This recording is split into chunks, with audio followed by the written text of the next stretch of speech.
అందరికీ నమస్కారం అండి. చాలా రోజులు తర్వాత మేము ముందుకు రావటం జరిగింది. ఇటీవల నాకు కొంత అనారోగ్యం వల్ల వీడియోలు చేయలేకపోయాను. ఇక నుంచి రెగ్యులర్గా చేయటానికి ప్రయత్నం చేస్తాను. మీ ఆదరాభిమానాలు ఎప్పుడూ నాకు పుష్కలంగా ఉండాలి. ఇది మీరు చూసేది రాఖీ పువ్వు. ఈరోజు రాఖీ పండగ. శుక్రవారం నాడు ఆగస్టు 28వ తేదీన వచ్చింది. అన్నా చెల్లెళ్ళు, అక్కా తమ్ముళ్ళు ఆప్యాయతకు, ప్రేమానురాగాలకు, రక్షణాబంధానికి ప్రతీకగా జరుపుకునే పవిత్రమైన పండుగ రాఖీ పండుగ.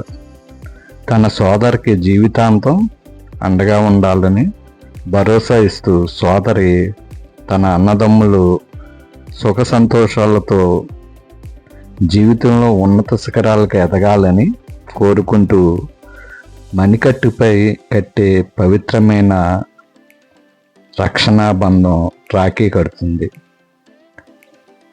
ఈ రక్షణాబంధం రాఖీకి పోలి ఉండే ప్రకృతిలో మనకు కనువిందు చేసే మొక్కే రాఖీ మొక్క అంటారు. ఈ మొక్క శాస్త్రీయ నామం పాసిఫ్లోరా. ఇది తీగజాతికి చెందిన మొక్క అండి.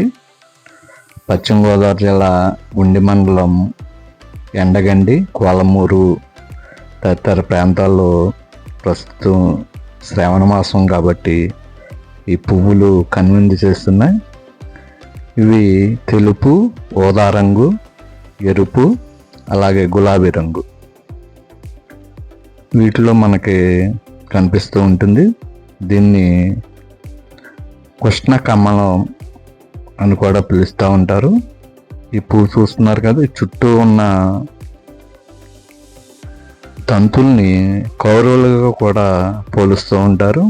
ఇది వలయాకారంలో చక్కని ఆకృతిలో ఉంటుంది.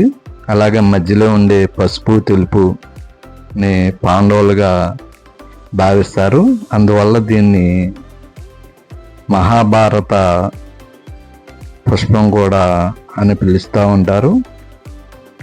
అనుబంధాల ఆధ్యాత్మికకు ప్రకృతి ప్రసాదించిన ఈ రాఖీ పువ్వు అండి. అత్యద్భుతంగా ఉంటుంది, చూడముచ్చటగా ఉంటుంది, కనువిందు చేస్తూ ఉంటుంది. ఇది మీరు చూసేది ఊదా రంగు పువ్వు అండి. ఇది ఊదా రంగు, అలాగే మనకి రెడ్ కలర్ రెండు కూడా నేను సంపాదించి మీకు ఈ వీడియోస్ ఇస్తున్నాను. నా వీడియోల్ని చూస్తూ